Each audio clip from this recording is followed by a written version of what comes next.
The letter arrived on a Tuesday. It was not addressed to her. It never was. In the household of Don Rodrigo Vásquez de Almería, 3rd Conde of Castillejo, nothing of consequence was ever addressed to his stepdaughter. Letters came for his wife, Señora Inés. They came for the servants, even. They came for the horses, in the form of farrier's bills and feed receipts left on the hall table with the same casual weight as any other administrative matter. But nothing, not in 6 years of living under that roof, had ever arrived with the name Sofía Vásquez written in a careful hand. So when Inés read the Evening Post aloud at dinner, with that particular curl of her lip that always preceded something she intended to wound, Sofía did not look up from her plate. She had learned, through 6 years of quiet discipline, to give Inés as little of her expression as possible. A face offered nothing was a face that could not be mocked. A card from the Duke of Aldecoa, Inés said, and set it down, beside the bread. Addressed to the household. She paused, which meant the pause was deliberate. I suppose they needed a list long enough to fill the ballroom. Don Rodrigo said nothing. He rarely did when his wife was performing. I have heard, continued Inés, smoothing her glove across the card as though cleaning something from it, that the Duke intends to choose a wife before the end of the season. The family requires it. There is the matter of the entailed estates. Another pause. She poured her wine with the slow precision of someone who knows the room is waiting. Naturally, the eligible families of the province have all been invited. She looked then directly at Sofía. Not that it concerns you, of course. Sofía set down her fork. She did not look up. He would sooner marry his hunting dog, Inés continued, with the warm, pleasant tone of a woman saying something she had rehearsed.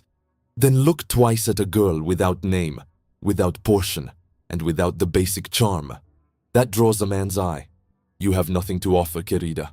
You never have. Don Rodrigo coughed softly into his napkin. Inés, he said. Just the name. The rest of the sentence collapsed before it could be spoken. I am only being honest, said Inés, and cut her lamb. Someone must be. If she is ever to stop building castles in clouds, she will never reach. No one will ever want you.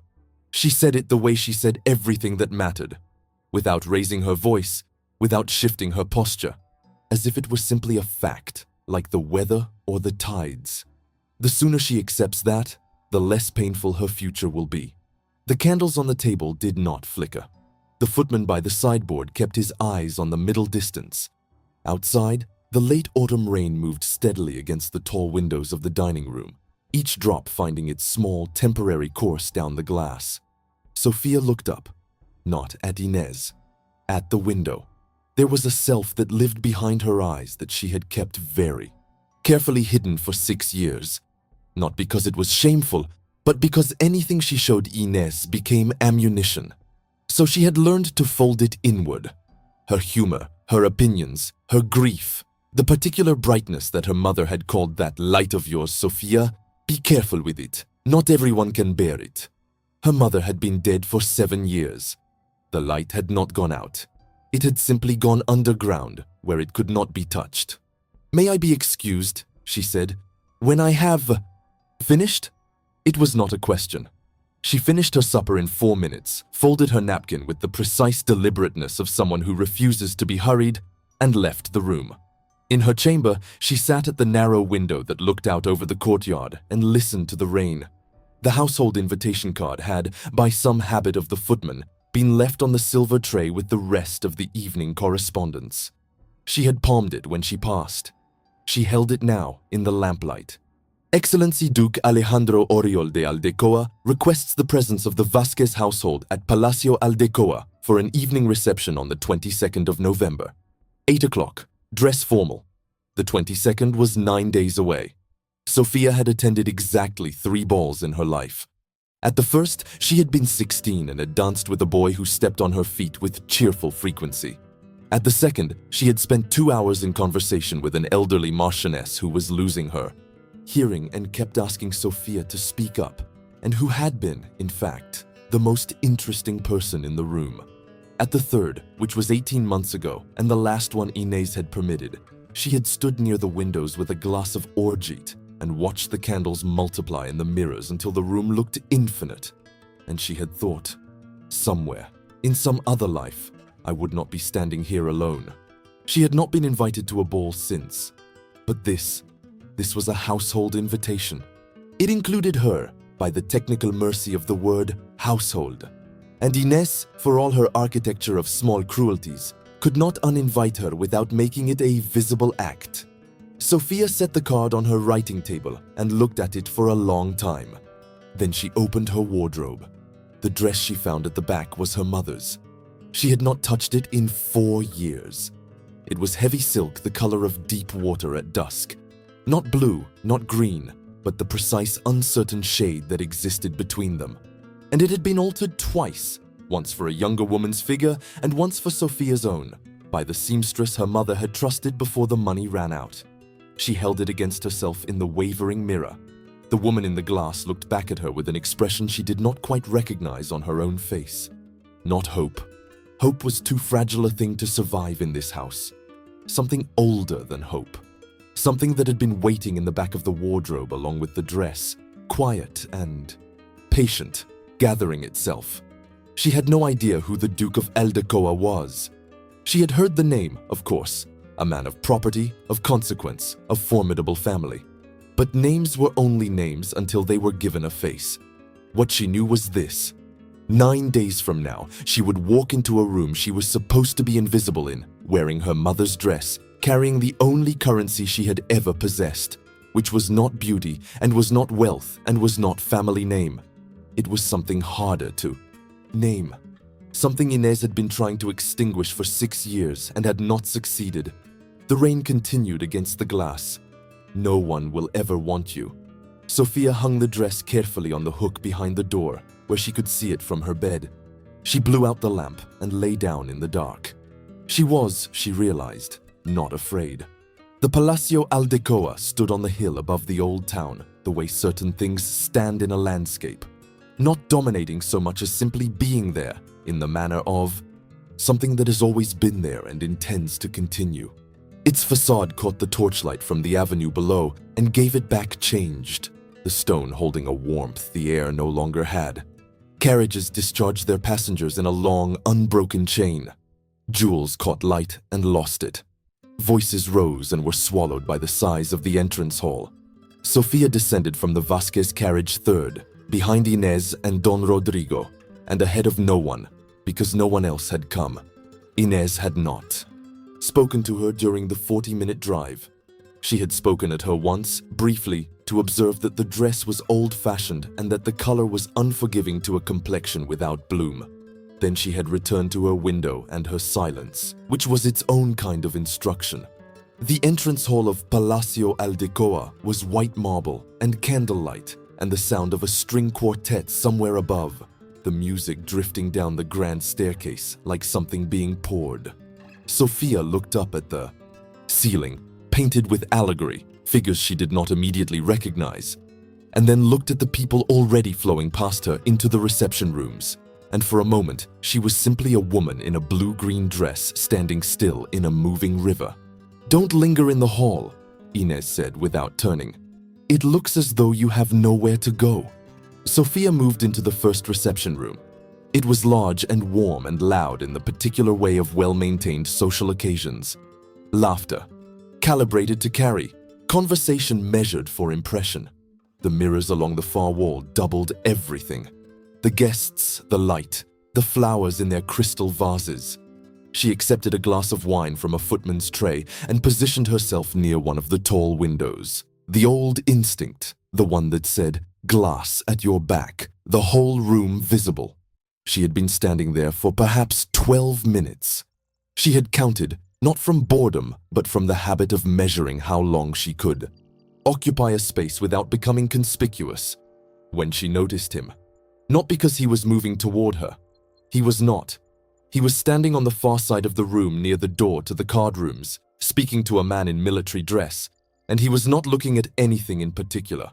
But there was something about the way a room organized itself around him.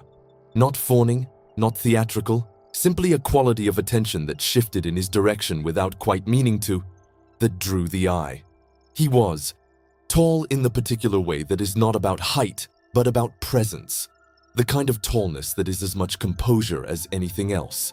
Dark coat, dark hair, a face that was not handsome in the conventional ballroom sense of the word, but was rather the face of someone who had thought too much and slept too little and arrived somewhere, through those two conditions, at a gravity that passed for distinction. He said something to the man beside him, and the man laughed. And the Duke, she assumed.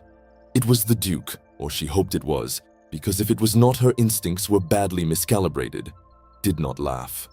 He smiled, very slightly, as though laughter was a place he had stopped visiting regularly, but still remembered the way to.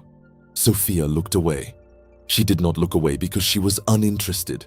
She looked away because she had learned, in 23 years of living in a world that handed certain women the role of furniture, that staring at a man across a room was the surest method of becoming briefly interesting and then immediately dismissible, and she had no interest in being dismissed. If she was going to be seen tonight, and she had decided in the lamplight of her bedroom 9 days ago that she was going to be seen, it would not be because she had turned herself into a signal. She turned back to the window and the night outside, which was cold and dark and full of stars. "You are standing," said a voice beside her, "as though you are considering leaving." She turned. He was closer than she had expected. He must have moved during the moment she was looking at the stars, and now he was perhaps 4 feet away, holding a glass he was not drinking from, watching her with an expression that was, she could not quite read it. Not the predatory assessment she had learned to recognize and step away from. Not the absent politeness of a man fulfilling a social obligation. Something more direct. Something that was actually looking. "I am not considering leaving," she said. "I am considering the garden." A brief pause. "They are the same thing," he said, "from this angle." "Then perhaps," said Sofía, "what distinguishes them matters." Another pause, different in quality from the first.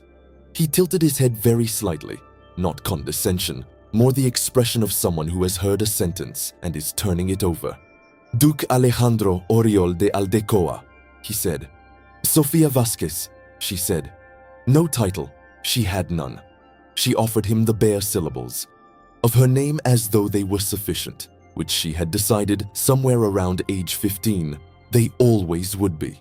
He looked at her for a moment longer than was strictly required by introduction etiquette. Not rudely, with something that was, she thought, attention. Actual attention, the kind that costs the person giving it something. "Are you fond of gardens, Señorita Vásquez?" "I am fond of things that grow without being told to," she said. The smile appeared again. That same small, reluctant thing, as though it surprised him slightly. "Then you must find ballrooms very tedious," he said. "Extraordinarily," said Sofía, and for the first time in 6 years, she felt the light come briefly, experimentally to the surface. Inez saw them from across the room. She had been watching Sofía since they arrived, not because she particularly cared what Sofía did in social settings, but because Sofía's humiliation was more satisfying when it was witnessed, and Inez liked to be positioned correctly for witnessing. She had expected, with some quiet anticipation, the usual. The girl standing alone, too proud to approach, too obscure to be approached, outlasting the evening in that careful stillness of hers that always looked, Inez thought, faintly defiant, which was the most irritating possible way for someone with nothing to stand. She had not expected the Duke of Aldecoa. She watched his approach. She had not seen it, but she had seen the aftermath. And now here was the most eligible man in the province standing beside her stepdaughter and speaking to her with the particular quality of attention that Inez had spent 20 years of strategic social effort trying to earn from men exactly like him and never quite managing to hold. It was unmistakable, that quality. She knew it the way you know the color of something you've been wanting a long time. Her glass was in her hand and she was not aware of gripping it. Don Rodrigo said something beside her. She did not hear it. She was watching Sofía's face, which she knew, she had always known, was capable of something arresting when the girl was not being careful about keeping it blank. There was a brightness there, moving under the surface, and Inés felt something that she would not have named to herself, but which lived in the same neighborhood as a cold sensation behind the sternum. He is looking at her. She put her glass down. She did not cross the room. That would be too obvious, too revealed. Inés, was not a woman who made obvious moves. She smiled at the condesa near the fireplace and drifted, gradually, in an unhurried arc, toward the window where her stepdaughter was committing the inconceivable act of being interesting. Sofía saw her coming from 20 feet away. She had excellent peripheral vision. It was, she had long thought, the primary social skill she had developed in this family. The ability to track threats from the corners of her eyes without betraying that she was doing it. Inés moved through the room with the smooth inevitability of something that had decided where it was going while appearing to merely circulate. And Sofía had precisely the time it took Inés to cover 20 feet of marble floor to decide what to do with it. She did not introduce them. She was not obliged to introduce them. Inés was perfectly capable of introducing herself, and would do so in a way that managed, in 3 sentences, to establish her own precedence, to contextualize Sofía as an afterthought, and to redirect the Duke's attention with the practiced ease of a woman who had never met a man she couldn't redirect. But there was something else Sofía could do, which was more dangerous and which she did anyway, because she was 23 and had been standing next to this window since she was 16, and she had made a decision 9 days ago. "Your Excellency," she said, turning back to the Duke before Inés arrived. "I have been wondering something." He waited. She had noticed, very good at waiting. "The music tonight," she said. "It's Galuppi, the slow movement. Do you know who chose the program?" A small flicker in his expression. Not surprise at the knowledge. More, she thought, the adjustment of an estimation he had been forming. "My sister," he said. "She manages those details. Do you prefer Galuppi?" "I prefer music that admits what it is," said Sofía. "Galuppi admits to being melancholy. Most music in ballrooms is melancholy dressed as something else entirely. It's an improvement." "Sofía querida," said Inés, arriving with perfect timing and a smile that was entirely for the Duke. "I have been looking for you everywhere." She turned to him and performed the opening notes of a flirtation, so practiced it had its own internal rhythm. "Your Excellency, you must forgive a mother's anxious eye. I see you have found the most elusive member of our household. She has a talent for disappearing into corners." "I find," said the Duke, with a courtesy that gave nothing away, "that the most worthwhile conversations happen in corners." Inés's smile did not waver, but her eyes moved briefly to Sofía. And Sofía, who had learned to read that movement in the way sailors learn to read specific configurations of cloud, understood. She had made an error, not by speaking, by being seen speaking, by making Inés aware that there was something here worth interfering with. The rest of the evening would be managed. She knew this with the certainty of someone who has watched the same machinery operate for 6 years. But the conversation had happened. The music was still playing, and somewhere in the 20 minutes she had stood beside a window in her mother's dress, something had shifted. Something small and structural, like the first stone moved in an arch. And she was not, entirely, prepared for what might come through the opening. 3 days passed, then 4, then 5, and the note arrived. It was not sealed with the Aldecoa crest. It was sealed with plain wax, dark red, pressed with a coin rather than a signet. Anonymous, intentionally so. And it was delivered not to the household tray, but handed directly to Pilar, who had been Sofía's mother's maid and was now, technically, the laundry woman, a position that had granted her the sovereign invisibility of all domestic staff and the particular freedom of movement that invisibility allows. Pilar brought it upstairs tucked inside a folded apron. Sofía broke. The seal alone, in the afternoon light, while the sound of Inés directing the replanting of the front garden rose through the window. "Señorita Vásquez, I have been told that the Marqués de Soltera's library contains a collection of Galuppi's original scores acquired in Venice. I am calling on the Marqués tomorrow at 2. If you were also calling on the Marqués tomorrow at 2, I do not think it would be remarkable. There is no obligation. But there would be Galupi. AOE. She read it twice.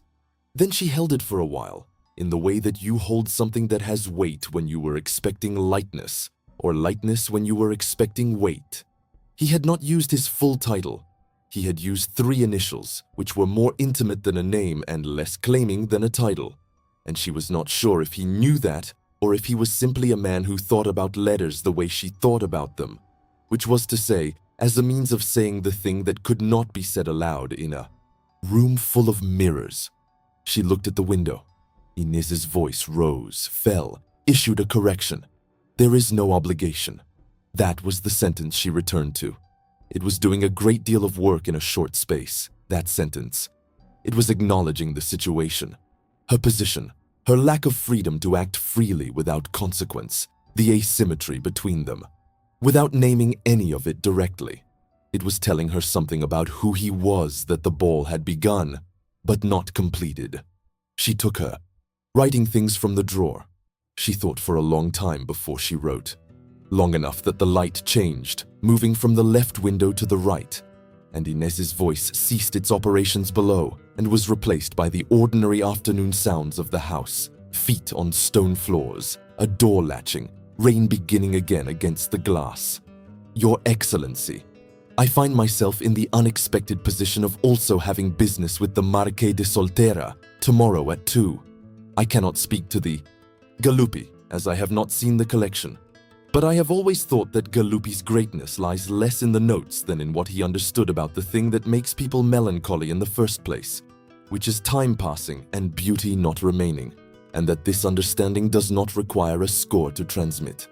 I mention this only as context. SV. She read it back. She sealed it. She found Pilar. The Marqués de Soltera was 73 and nearly deaf and deeply fond of the Duke of Vaux. Aldecoa, who had, for reasons no one had ever fully explained, been like a nephew to him since the Duke was 12. The library was real. The Galupi scores were real.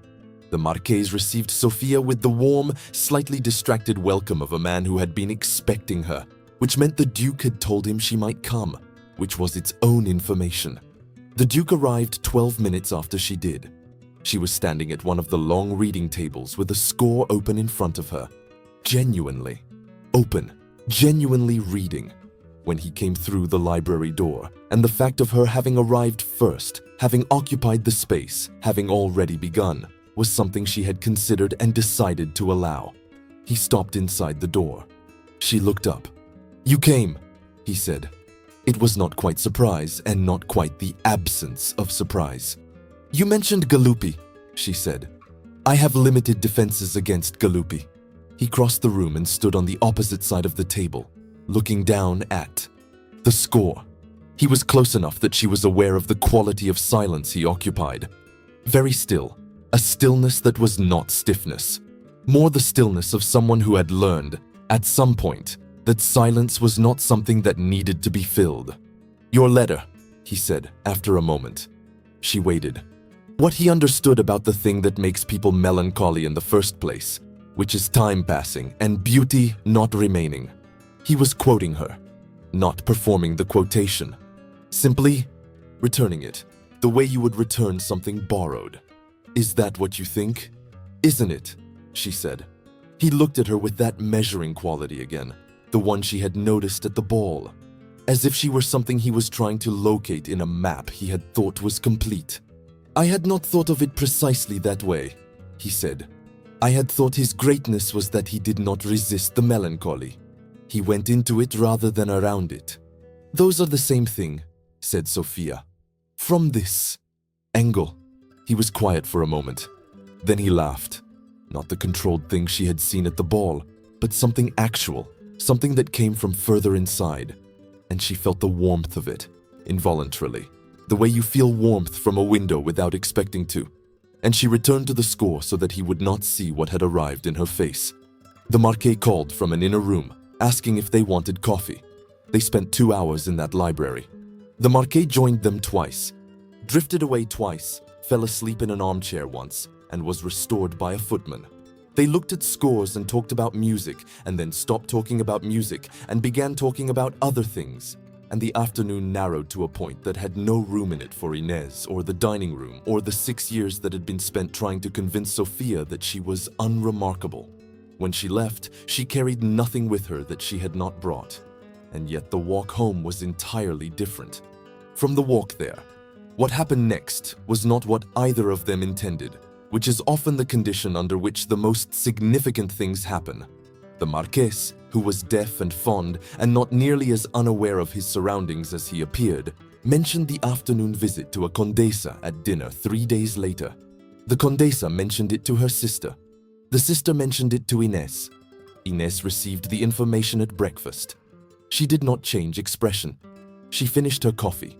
She folded her newspaper. She waited until Don Rodrigo had left the room, and then she said, to the empty table and the morning light and the particular quality of silence that a room has when it has just had something decided inside it. Ah, she came to Sofía's room that evening. This was unusual. Inez rarely came upstairs.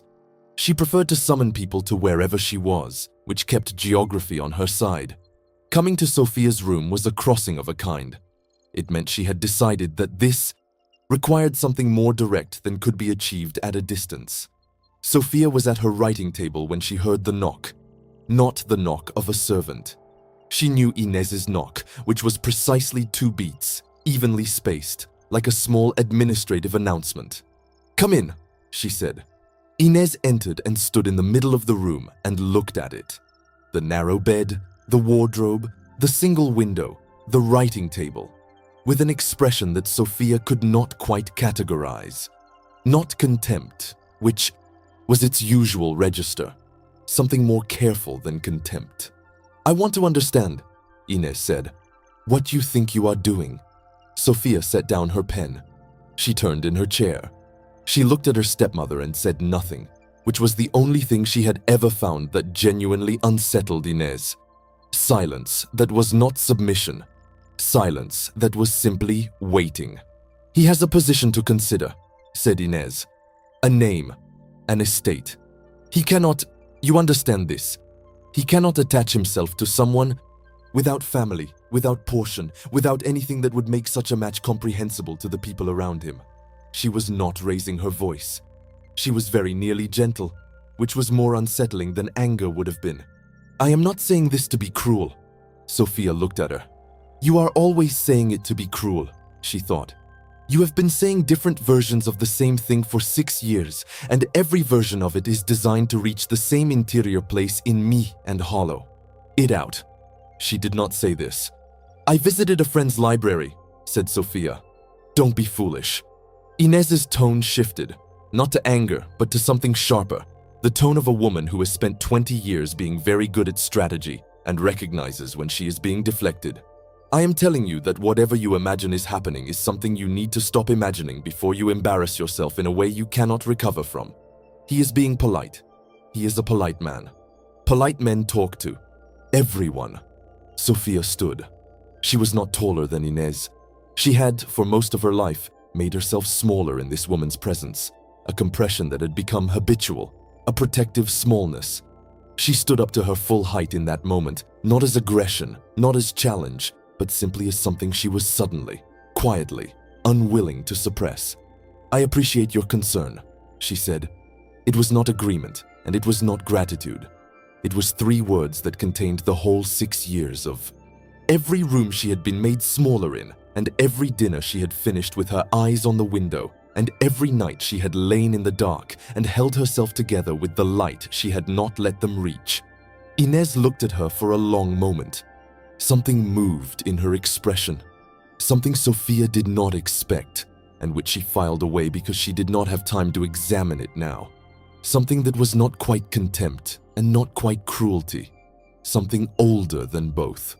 Then Inez turned and left. The door closed. Sofía sat back down. She picked up her pen. Her hand, she noticed, was completely steady. The second letter arrived from him 12 days after the library. This one was different. Not in tone. The tone was consistent. That particular combination of directness and restraint that she had begun to understand was simply how he communicated. But in what it contained, The first letter had been an invitation. This one was something more difficult. Señorita Vásquez, I am aware that this letter will require you to make a decision about whether to read past this sentence. So I will put the essential matter here, at the beginning. I would like to call on your household formally, with the intention of making my interest known to Don Rodrigo. I understand the complications. I am not unaware of them. I know what the season requires of me and what my family expects. And I know that what I am proposing would be, to certain people, inexplicable. I am not, it turns out, interested in being explicable to those people. I have not arrived at this lightly. I want to be clear about that. What I am proposing is not impulsive. It is the opposite of impulsive. I have thought about little else for 3 weeks. You owe me nothing. You are not obligated to want any of this. But I would rather have asked and been refused than have not asked. Because not asking would have been a form of cowardice I am not willing to practice. A. She had been standing at the writing table when Pilar brought it. She read it standing. Then she sat down, which was not conscious, simply something her legs decided was necessary. She read it again. The light through the window was the thin, clear light of late afternoon, and everything in the room was very quiet. The sound of the house below, the sound of her own breathing, the sound of what happened in a person when something they had stopped quite believing in announces itself as still possible. What I am proposing is not impulsive. It is the opposite of impulsive. She had expected, somewhere at the back of her mind, that careful, protected place where she kept the things she hoped for but did not say aloud. She had expected that if anything developed, it would develop slowly, carefully, over a long time, with many opportunities for it to be deflected or managed or quietly killed by the pressure of the world around it. She had expected, in the corner of herself that had been taught to expect this, that it would ultimately not happen, that Inez would be proved correct, that the light she was guarding would turn out, eventually, to be more memory than substance. She had not expected a letter that said, plainly, I have thought about little else for 3 weeks. She pulled paper toward her. She began to write. She stopped. She stared at the blank page for a long time, and what she was doing in that time was something she had never quite allowed herself to do before. She was trying to locate, honestly and without the protection of the smallness she had learned, what she actually wanted. Not what was possible, not what was permitted, not what someone without family or portion or the basic charm that draws a man's eye was entitled to want. What she, Sofía, in the particular interior of herself that had survived 6 years of systematic diminishment, actually fully wanted. The answer, when she found it, was so simple that it almost made her laugh. She wrote back. She wrote 3 sentences. Then she crossed them out and wrote 4. Then she looked at the 4 and thought they were either the most honest or the most reckless thing she had ever committed to paper, and she sealed the letter before she could decide which. Don Rodrigo, when the Duke called 3 days later, received him in the front parlor with the expression of a man who had been informed by a series of quiet domestic signals that he was practiced at reading that something was happening that he did not fully understand and would be required to respond to before he had fully processed it. He was not an unkind man, Don Rodrigo. He was, rather, a man who had allowed unkindness to operate in his household because managing Inez required a level of continuous opposition that he had never quite mustered. He had told himself over the years that the unkindness towards Sofía was not so severe as all that the girl was resilient, that families were complicated, that his obligations to his first marriage and his second marriage were difficult to hold simultaneously without something giving way. He had told himself these things with varying degrees of conviction, and he had mostly believed them because the alternative required him to have been braver than he had been, and that was not a comfortable thing to be required to believe. He received the Duke, listened to what the Duke said, and felt something move in him that he had not expected. Not surprise, exactly, but something that arrived alongside surprise. A kind of accounting, an old debt that had been gathering interest. Inez was not in the room. She would be told afterward. He looked at the Duke for a long moment. Then he said yes. They married in March, when the almond trees were in blossom, and the light came back to the province with the tentative quality of something that had been absent and was not yet sure of its welcome. The ceremony was small. Sofía had not asked for it to be small. He had asked her once what she would like, and she had said, "Fewer people. The ones who are there should actually be present." He had understood this immediately, in the way he understood most things she said, not by extrapolating from what he expected her to mean, but by listening to what she actually said. She wore her mother's dress. She had considered not wearing it, had thought briefly of something new, some garment purchased for the occasion, rather than inherited from a woman who had never seen this morning. But in the end, she had returned to the wardrobe and taken it down and put it on in the early light. And what she felt, standing in front of the narrow mirror, was not the grief she had expected, but something more complicated. The sense that her mother was present in the fabric, in the particular weight of it across her shoulders, in the way it moved, and that her mother would have been, on this morning, quietly and completely satisfied. The wedding breakfast was held at Palacio Aldecoa, which had been, in the months of their courtship, gradually made familiar to her. She knew which stairs creaked. She knew which window in the east wing had a view of the garden that was better than any other view of the garden. She knew that Alejandro took his coffee without sugar in the mornings and with sugar in the evenings, a preference he had never consciously noticed until she mentioned it, and which he had then verified by thinking about it for approximately 30 seconds before saying, in the way he sometimes said things, that acknowledged she had understood him better than he had understood himself. Yes, that's true. Inés came to the wedding. She had, in the end, come. There had been several weeks of household turbulence, heated conversations to which Sofía was not privy, silences that occupied entire rooms, and then a quieter settling, and Inés had appeared at breakfast one morning and said to the table in general that she would attend because she was not a woman who allowed her personal feelings to make her publicly conspicuous in a manner that might be misinterpreted. She sat in the third row and watched. Sofía did not look at her during the ceremony. She was looking quite specifically at the man beside her, not because she required constant reassurance, not from nerves, but because she was 23 years old and standing in a room full of light, and this was actually happening, and she found she did not want to look anywhere that was not this. At some point during the wedding breakfast, she was standing with a glass of champagne near a window. The old instinct, the one she might keep for the rest of her life, the reflexive need to have the glass at her back and the room visible, and she felt him come to stand beside her. Not in front of her, not angling to draw her back into the room, but beside her, looking out at the garden with her, occupying the same window. "I noticed," he said, "that you always find the window." "Habit," she said. "A good one," he said. "In my experience. Windows know things about rooms that rooms don't know about themselves." She looked at him. He was looking at the garden, the almond trees, the pale morning flowers, the light that had finally decided it was allowed to stay, with an expression that was quiet and full and entirely present.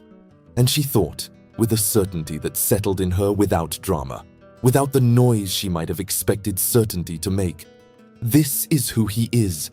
Not the title, not the estate, not the thing he appears to be from the far side of a ballroom. This is who he is standing next to a window. She looked back at the garden. "I grew up looking out windows," she said after a moment. "I know," he said.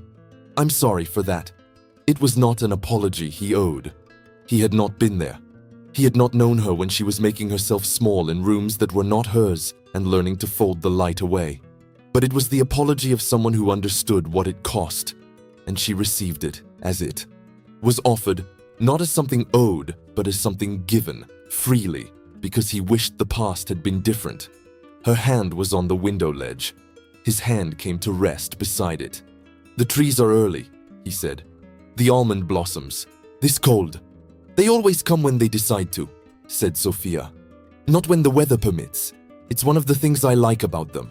He looked at her with that expression she had come to know, the one that was not quite a smile and not quite without it, the one that had surprised her that first evening by arriving at all.